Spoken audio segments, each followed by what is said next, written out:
Bismillahirrahmanirrahim. Assalamualaikum warahmatullahi wabarakatuh. Di pagi hari yang cerah, alhamdulillah saya bisa bersilaturahmi ke salah satu pimpinan wilayah Jawa Barat pelajar Islam Indonesia bersama Taufik Amiruddin. Mari kita berbincang-bincang, mudah-mudahan ada ilmu yang bermanfaat. Ya, literasi bukan hanya baca buku saja, tetapi ngobrol seperti ya satu podcast ini juga pun salah satu literasi gitu kan. Menulis, diskusi, nah sehingga menemukan suatu gagasan. Nah, inilah pentingnya bagi para pelajar gitu. Nah, disitulah dengan proses literasi yang yang terus berjalan gitu. Nah, ya inilah proses pendidikan. Gitu. Ngobrol, yang penting mah ngobrol, karena salah satu pendidikan andragogi itu ya, pemecahan masalah orang dewasa itu dengan ngobrol gitu kan. Kita memahami dengan komunikasi berbicara gitu. Lamun teu ngobrol wae gitu arek kumaha apal gitu kan. Nah, bogoh ge ari teu diucapkeun mah kan teu nyaho gitu kan. Nah, seperti itu. Jadi ungkapkanlah, obrolkanlah gitu. Assalamualaikum Kang Taufik, sehat? Alhamdulillah sehat. Awal pertama mengikuti training di Pelajar Islam Indonesia pada tahun berapa Kang Taufik? Awal mengikuti training itu pra-basic tahun 2010. 2010 udah mulai pengenalan lah terhadap PI. Walaupun ya bingung dulu PI itu naon gitu kan. Seperti itu. Tempatnya daerah mana itu? 2010? Di pesantren Persis, Kabupaten Cianjur, 2 hari. 2 hari di pesantren, 1 harinya lagi outbound di Cibodas. Sambil ya, di outdoor lah. 2010 pra-basic, lanjut ke basic pada tahun berapa? Lanjut ke basic 2012 di Sukabumi. 2012 di Sukabumi, waktu itu masih ya, kelas 2 SMA Madrasah Aliyah di Sukabumi. Waktu itu ketuanya masih II ya, Kang II. Ya. Ketuanya waktu pas masih basic. Sudah ada pimpinan daerah di Cianjur atau belum 2012 itu? 2012 belum terstruktur. Nah, cuman tapi 2012 setelah saya basic itu ada pengupahan lagi gitu. Persiapan ya, pengurus daerah. Ada pengurus daerah ya, untuk mempersiapkan sudah ada itu pengurus daerahnya. Nah, waktu itu diketuai oleh Solehuddin. Solehuddin, dan saya pun dulu berstruktur di eksternalnya. Jadi bagian eksternal lah, bagian silaturahmi dengan organisasi lain juga ya, dengan organ-organ ekstra yang lain di eksternal. 2012 ya, 2012 bersama Solehuddin, terus Randi, Erlin, Impi, ya 2012 setelah itu mengikuti intra. Di mana itu? Untuk mengikuti intra di Kabupaten Bandung di Calengka, SMA Bina Muda waktu itu. Tahun 2013 di SMA Bina Muda. Waktu itu ya untuk intra itu udah periodisasinya udah 2013 itu oleh Salman Ramdhani waktu itu, diketuai pengurus wilayahnya. Jadi pelatihan intra ya cukup bermanfaat itu untuk khususnya saya pribadi di pelatihan intra ya lebih mengenal lagi gitu bagaimana kita meneliti secara detail, secara ilmiah urusan lingkungan gitu kan, memahami akan lingkungan sekitar, urusan kebijakan publik, kebijakan-kebijakan dari tingkat daerah, tingkat wilayah, begitupun nasional itu dikupas di intra. Jadi ya untuk melakukan itu saya melakukan di Kabupaten Bandung, SMA Bina Muda. Posisi masih di Cianjur atau sudah di Bandung? Nah, posisinya waktu intra itu 2013 saya udah pindah di pesantren Cianjur itu karena sudah selesai pesantren di Cianjur. Saya sudah pindah ke Ranca Ekek di rumah.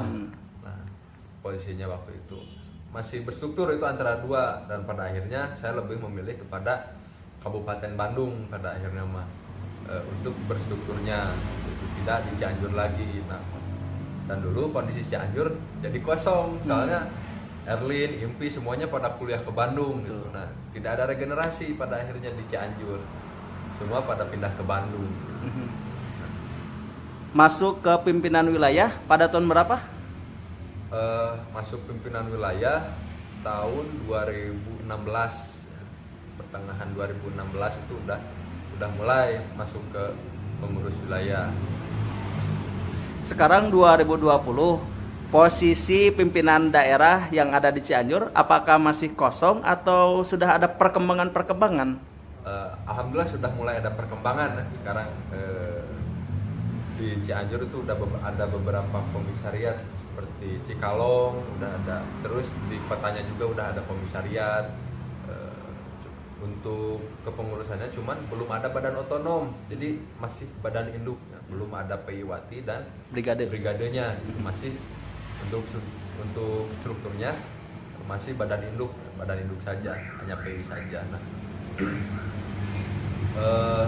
untuk kader brigadenya tapi sudah ada, kader PI-Watinya sudah ada, tinggal pembentukan. Alhamdulillah sampai saat ini sudah ada banyak perkembangan untuk daerah Cianjur. Siapa ketua PD Cianjur PI? Kakang, si Kakang. Ya, tadi kalau di Jawa Barat ada berapa yang aktif pengurus daerahnya? Namanya Erlan, cuman suka dipanggil Kakang. Gimana tadi? Di Jawa Barat ada berapa pimpinan daerah PI yang aktif? 12 untuk sekarang ada 12 pengurus daerah yang aktif. Daerah mana saja itu? Cirebon, terus Sumedang, Garut, Tasik, Ciamis, Kabupaten Bandung, Kota Bandung, Kabupaten Bandung Barat, Cianjur, Sukabumi, Bogor, nah sama Indramayu. Masih ada kadernya, cuman kurang aktif, sangat pasif gitu. Nah, terakhir di di Konwil itu ada, cuman kemarin SDPW Indramayu tidak ada. Nah, jadi untuk yang ada kadernya dan terstruktur itu ada 12 daerah. Nah, untuk selebihnya masih vakum gitu, belum terstruktur. Kang Taufik di pimpinan wilayah menjabat periode tahun berapa? Selaku ketua. Ya. Selaku ketua menjabat ya dari 2019 sampai 2021 insya Allah. Program yang akan dilaksanakan ataupun yang bergulir apa itu? Untuk program yang bergulir ya, sampai Desember nanti insya Allah seperti biasanya untuk bulan Oktober itu akan mengadakan advance training Pulau Jawa. Terus untuk Desembernya ada leadership basic training. Nah, jadi untuk teman-teman yang mau ikut PII Desember ini bisa dipersiapkan. Nah, untuk program kepada eksternalnya keluarnya pengurus wilayah akan melakukan riset gitu, pelatihan riset bagi para pelajar. Nah, insya Allah bulan September ini kita mengawalinya di Kabupaten Garut untuk mengawali pelatihan riset ini. Nah, bulan September ini di Garut. Ya. Untuk pimpinan daerah Garut bersiap-siap untuk acara yang luar biasa pastinya. Sebetulnya daerah Garut itu ada cerita yang sangat pribadi bagi saya pribadi ya. Tapi yang jelas sahabat-sahabat Garut PII di sana tetap semangat dimanapun Anda berada. Kisah Cigabatak dulu, Cianjur, Garut, Tasik. Nah, itu sangat berkompetensi gitu. Yang namanya PII itu tidak terlepas dari intelektualitas. Ya. Diskusi sampai dengan bermalam-malam. Kepada sahabat-sahabat saya daerah Garut, Tasik, salam hormat saya. Mudah-mudahan kalian sukses dimanapun Anda berada. Nah, bagi Kang Opik, reng-rengan ataupun angkatan-angkatannya yang sekarang masih aktif siapa saja? sedikit terakhir sekarang di pengurus besar itu Erlin, seangkatan dari pengurus daerah itu Erlin Fatinah, sekarang di Cianjur. Terus ya yang seangkatan di Cianjur Erlin. Untuk yang di pengurus wilayahnya saudara Miftah, saudara Akbar, ketum yang kemarin sebelum saya masih berstruktur di pengurus besar. Nah, bagi Kang Opik yang paling berkesan ketika training pada saat dari mulai pra-basic sampai dengan advance, di mana itu posisinya? Yang berkesan menurut Kang Opik sendiri? Yang terkesan dari setiap pelatihan ya tentunya ada hal-hal penasaran yang baru gitu, yang dimana ya di dalam training itu kita terpantik gitu urusan apa itu keilmuan gitu kan, seperti halnya basic gitu kan, di waktu di basic dibenturkan gitu urusan apakah saya Islam turunan gitu, apakah sudah Islam sudah, itu menjadi satu pertanyaan yang gambling waktu dulu gitu kan, dan mempertanyakan juga kepada diri saya gitu, apakah saya ini Islam turunan atau saya yang memilih Islam gitu kan. Nah, sebagai din gitu, jalan agama Allah yang benar ini. Nah, ada proses-proses pemantik urusan keilmuan gitu di dalam petrainingan, diawali dari basic, intra, dan advance gitu. Nah, banyak lah gitu. Ada skala-skalanya. Ketika di basic training itu urusan kita belajar berbicara, juga brainstorming gitu, urusan keilmuan dia sangat biasa gitu di basic. Tapi yang paling berkesan itu di basic sih. Nah, cuman kalau ya basic saya banyak sakitnya gitu waktu dulu. Basic saya itu bersamaan si Jabal Kabupaten Bandung, terus lupa deh, si Pia gitu,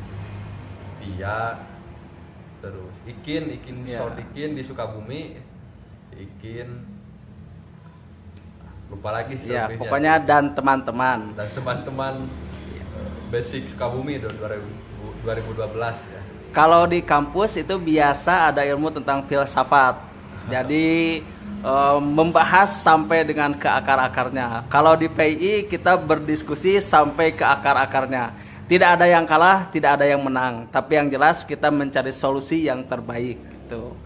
Buat Kang Opik, ada yang ingin disampaikan kepada rekan-rekan satu perjuangan, satu alma mater, pelajar Islam Indonesia dimanapun Anda berada, baik dalam negeri maupun luar negeri, karena PI itu sudah ada di luar negeri. Ya, di PWK Mesir ya ada. Luar biasa. Salam PI PWK Mesir. Ada yang ingin disampaikan? Silahkan. Ya, untuk hal-hal yang perlu disampaikan mungkin untuk kader-kader PI seluruh Indonesia ataupun yang ada di luar Indonesia, saya harap untuk seluruh kader bisa tetap memperjuangkan tujuan PI itu sendiri, yang mana urusan kesempurnaan pendidikan dan kebudayaan yang sesuai dengan syariat Islam, itulah yang harus tetap diperjuangkan, dan itu menjadi landasan perjuangan PI gitu. Terkadang hal-hal ini yang sering terlupakan gitu. Kita mengenal urusan kondisi pendidikan, tetapi untuk mempraktekannya apakah ini sudah dengan syariat Islam atau belum. Nah, hal-hal ya yang urgen gitu di dalam pendidikan gitu, kita harus tetap memperjuangkannya gitu. Urusan kesempurnaan dan pendidikan itu memang ambigu gitu. Tujuan PI akan bisa hadir jika ya seluruh masyarakat itu bisa menerapkan syariat Islam dalam kehidupan sehari-harinya gitu kan. Sehingga ya sebuah perkumpulan bisa komit gitu, bisa ya berjamaah lah seperti itu. Nah, dan ini yang harus dipertahankan karena urusan pendidikan lah yang paling urgen gitu. Pendidikan menjadi ujung tombak kemajuan bangsa ini gitu. Dan kita bisa lihat sekarang juga gitu bagaimana urusan pendidikan di Indonesia. Nah, kebanyakan dari setiap sekolah urusan pendidikan ini banyak permasalahannya juga gitu terkait akhlak, karakter dan lain-lainnya gitu. Kebanyakan di sekolah-sekolah itu hanya kita belajar pengetahuan saja gitu, akan tetapi karakter dan akhlak, khususnya di sekolah-sekolah umum ya, karakter dan akhlak ini kurang terpantau gitu. Nah, sehingga ya untuk karakter dan akhlaknya terbawa arus oleh budaya populer gitu. Nah, ini yang harus lebih dititik tekankan untuk perjuangan sekarang. Budaya populer dari dulu sih menyerang sampai sekarang gitu kan. Dan ini yang harus diperjuangkan. Kita melawan budaya-budaya pop yang sekarang hadir besar gitu, dan kita melawannya juga pun harus dengan sekuat tenaga juga gitu kan. Nah,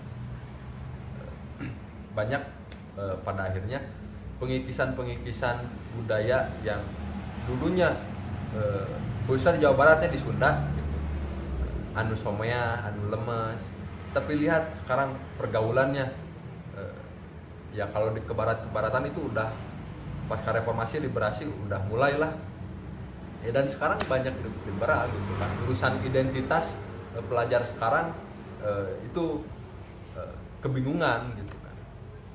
Urusan patriotisme, nasionalisme itu sudah tidak laku lagi sekarang. Nah, para pelajar sekarang yang urgensitasnya mereka ingin menemukan suatu kebebasan yang mana dia bisa berekspresi di sana. Nah, dan ini juga kalau di dalam buku Ariel Haryanto ya, identitas dan kenikmatan itu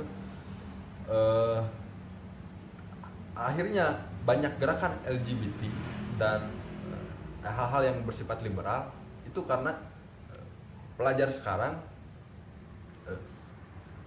susah untuk menemukan identitas jati dirinya gitu, di kebiasaan ilmu pengetahuan sekarang yang semakin bias. Dengan ilmu pengetahuan yang semakin bias, maka ya, untuk mencari ilmu pun kita harus tahu sanad-sanadnya. Ya pas kali berhasil lah saya kira sekarang. Jadi tidak begitu memahami klop gitu urusan keilmuan. Sekarang urusan ilmu pengetahuan bias gitu. Maksudnya bias terunut cuman Gen Z ya, dengan hasil buku yang banyak sekarang, urusan keilmuan ini semakin bias referensinya gitu kan, makanya harus banyak-banyak membaca gitu.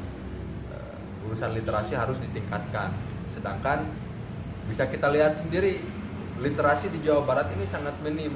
Di seluruh Indonesia yang aktif itu cuman 50%, setengahnya, dan itu tingkat literasinya rendah dibanding Jakarta, Jogja, dan Jawa Barat masuk kategori rendah urusan literasi. Nah, ini yang paling berbahaya ketika kita kurang literasi. Ya, literasi bukan hanya baca buku saja, tetapi ngobrol seperti ya satu podcast ini juga pun salah satu literasi gitu kan. Menulis, diskusi, nah sehingga menemukan suatu gagasan. Nah, inilah pentingnya bagi para pelajar gitu. Nah,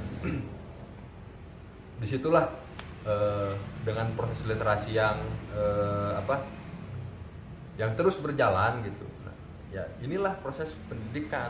Ngobrol, yang penting mah ngobrol, karena salah satu pendidikan andragogi itu ya, pemecahan masalah orang dewasa itu dengan ngobrol gitu kan. Kita memahami dengan komunikasi, berbicara, lamun teu ngobrol wae gitu. Arek kumaha apal gitu kan.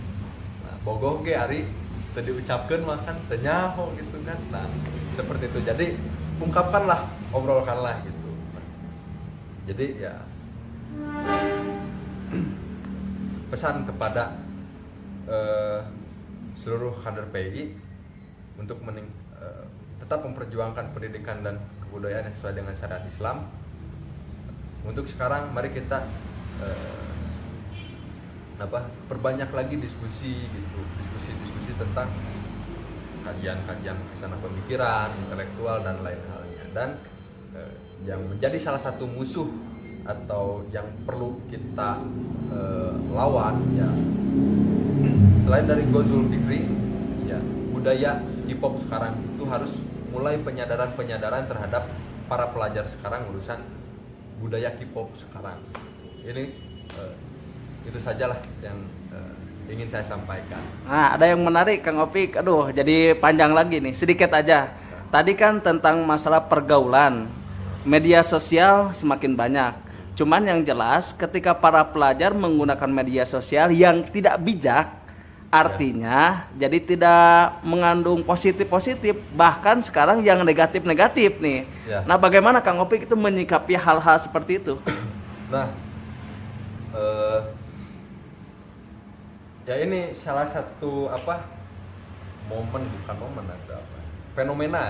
fenomena ketika semua sudah serba online atau daring dan lain halnya ya, ketika urusan literasi teknologi pun belum mencapai itu, terus sekarang dipaksakan teknologi 4.0 ini kepada masyarakat ya, akhirnya lahirlah seperti itu gitu. Banyak konten-konten negatif yang dipakai gitu oleh para pelajar.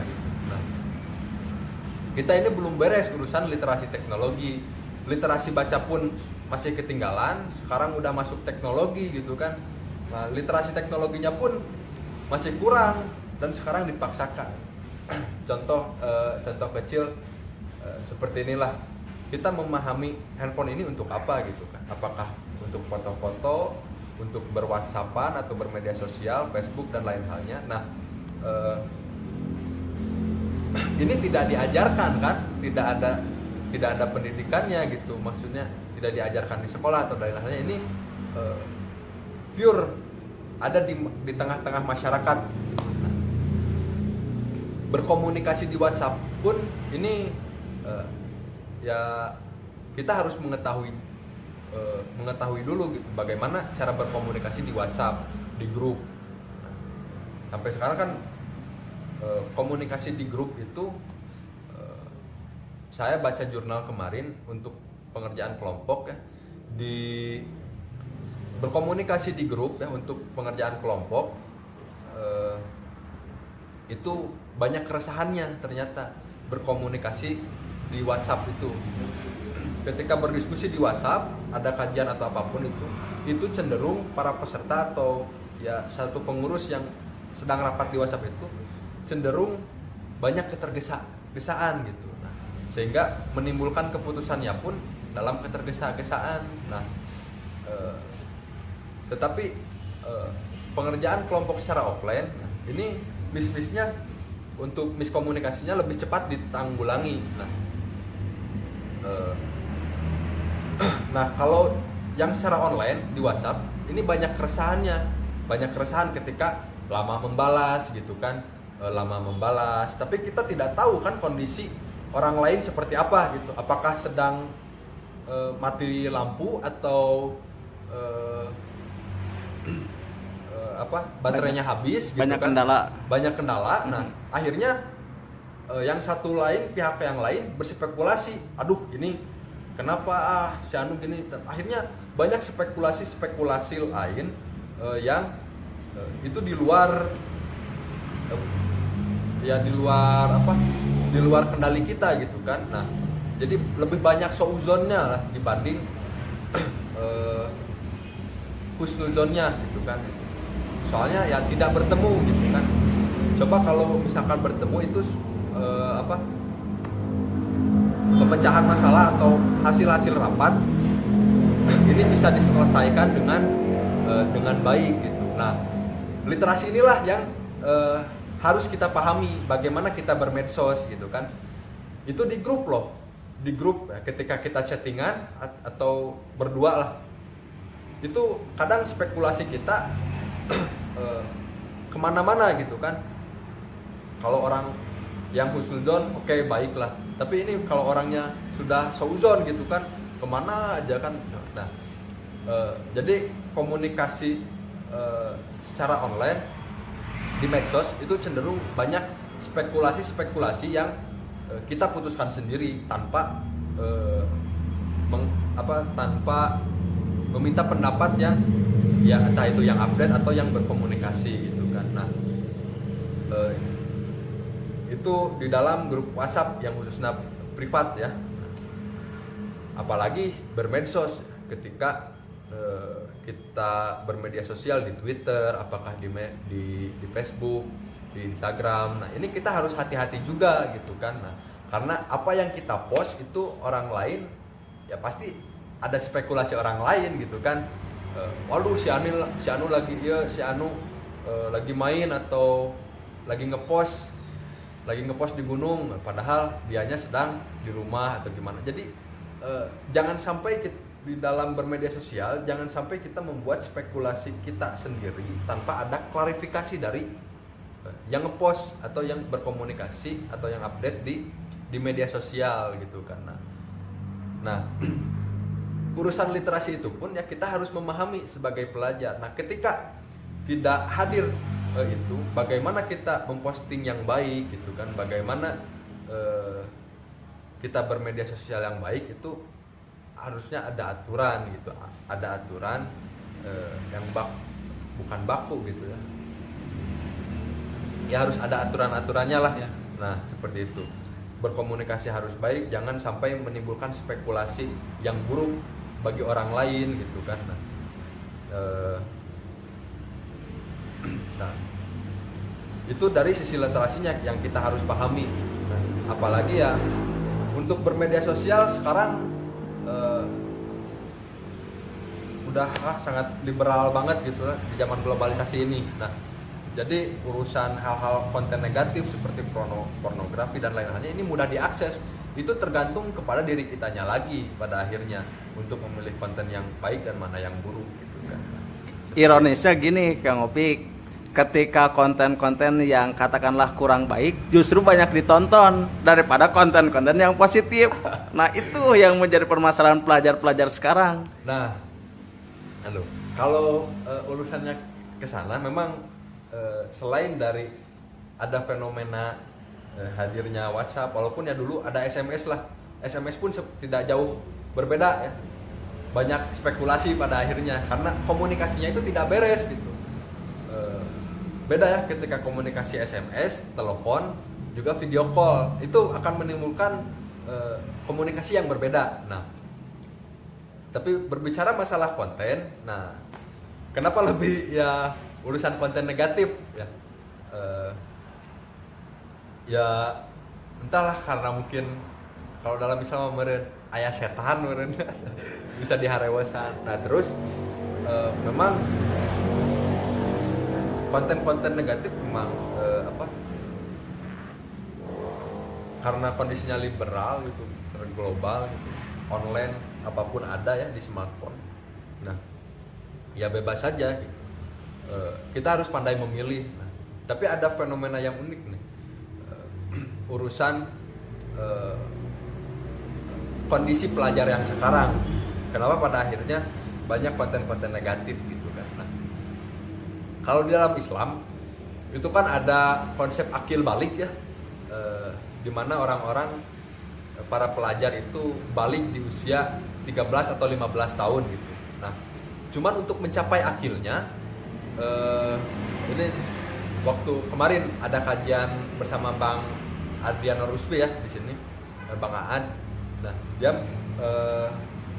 mengungkapkan menuju kepada proses akilnya itu lama, diproses di umur 27 tahun. Nah, jadi proses baliknya ini sangat cepat, 13 atau 15. Nah, proses akilnya ini sangat lama, 27 tahun baru bisa akil gitu kan. Nah, yang dikhawatirkan ini kan ada panjang proses akilnya, proses sempurna akilnya itu lama gitu. Nah, ketika proses balik ini sudah dimiliki oleh seseorang, nah cenderung itu kan hawa nafsu, orang sudah bisa membuahi atau dibuahi bagi perempuan gitu kan. Nah, sifat-sifat dasar manusianya sudah aktif lah gitu. Mereka sudah tertarik mana perempuan yang cantik, mana laki-laki yang ganteng gitu untuk dipilih sebagai pasangan. Nah, cuman kan kalau di Islam kan ada taklif gitu kan. Bagaimana kita wajib mengetahui hukum-hukum agama Islam. Kalau nikah seperti apa. Nah, dan itu pun harus dibarengi dengan akal gitu kan. Nah, inilah ketika proses akal tidak sempurna dan tidak digunakan, akhirnya lah hawa nafsu yang dikerjakan gitu kan. Nah, ini jadi saya pikir untuk anak-anak SMA harus mulailah belajar filsafat untuk mengasah akal ya gitu. Agar ya akal kita tidak dijajah oleh hawa nafsu gitu karena dan ini ya fenomena yang seram juga gitu ketika ternyata bisa berpikirnya itu 27 tahun gitu kan, di umur 27. Jadi dari umur 15 sampai 27 tahun itu ada 12 tahun, yaitu seperti hewan aja gitu kan. Makanya lahirlah seks bebas, banyak orang pemabuk gitu kan. Kayak kemarin pas pandemi gitu kan, anak SMP itu di Bekasi kalau nggak salah pesta seks kan. Nah inilah karena tidak proses akilnya tidak sempurna gitu, pembelajaran untuk akal gitu kan. Nah, akilnya tidak sempurna ya akhirnya hawa nafsu, fenomena ini berjalan sampai sekarang gitu kan. Banyak ya orang-orang yang lebih mendahului hawa nafsunya dibanding akalnya kan, padahal ya akal lah yang pikiran lah yang bisa memilah mana hawa nafsu mutmainah, mana ada satu itu nafsu naon, satu nafsu Ya, PR itu malah. dah PR lah. Lupa lagi saya, ada nafsu mutmainah yang itu rahmat dari Allah, ya kasih sayang dari Allah. Ada nafsu yang buruk gitu Ya. kan. Nah, Bisa dibantu sama teman-teman di kolom komentar. nah seperti itu. Ya, jadi ya cenderung mengunggulkan hawa nafsunya, ya tidak jauh beda seperti hewan gitu kan. Nah, ya contoh realnya itu banyaknya seks bebas, orang-orang yang mabuk gitu kan. Ya secara akal itu tidak baik kan gitu kan. Lahirnya seks bebas, terus orang bermabuk-mabukan gitu kan dengan pergaulan bebas. Ketika akal sudah berfungsi, insya Allah mual gitu kan. Orang-orang tidak mengunggulkan hawa nafsunya gitu kan. Nah, ya paling berbahaya itu ketika proses balik tidak dibarengi dengan akil. Harusnya bareng gitu, akil balik gitu kan. Untuk balik heula, hari balik mah otomatis gitu, balik mah umur rata-rata perempuan umur 9 gitu kan, laki-laki 13 sampai 15 gitu, udah bisa bermimpi gitu. Itu harus belajar ya. Kalau di saya waktu dulu di Persis sudah belajar mantik gitu, di mualimin. Sebenarnya lah di mualimin teh beres gitu urusan hal seperti itu gitu. Bagaimana kita menggunakan akal untuk bisa memilih mana yang baik dan yang buruk seperti itu. Nah ada fenomena itu Kang Jae mungkin. Nah adanya proses lama ya. Nah dan ini pun kenapa pada akhirnya proses akil yang lama itu terpengaruhi oleh makanan yang dikonsumsi gitu kan. Ketika banyak makanan dikonsumsi, hormon-hormonnya ya termasuk nafsu syahwat, nafsu ini sangat membabi buta gitu kan. Nah itu ketika itu tidak terkendali, ya lahirlah kemaksiatan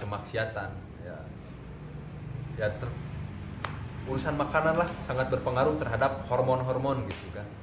Nah jadi diusahakan untuk bagi para pelajar untuk memperbanyak saum gitu, apalagi di kondisi yang sekarang ini, karena dengan saum lah kita jadi banyak berpikir juga, bisa menahan hawa nafsu gitu kan.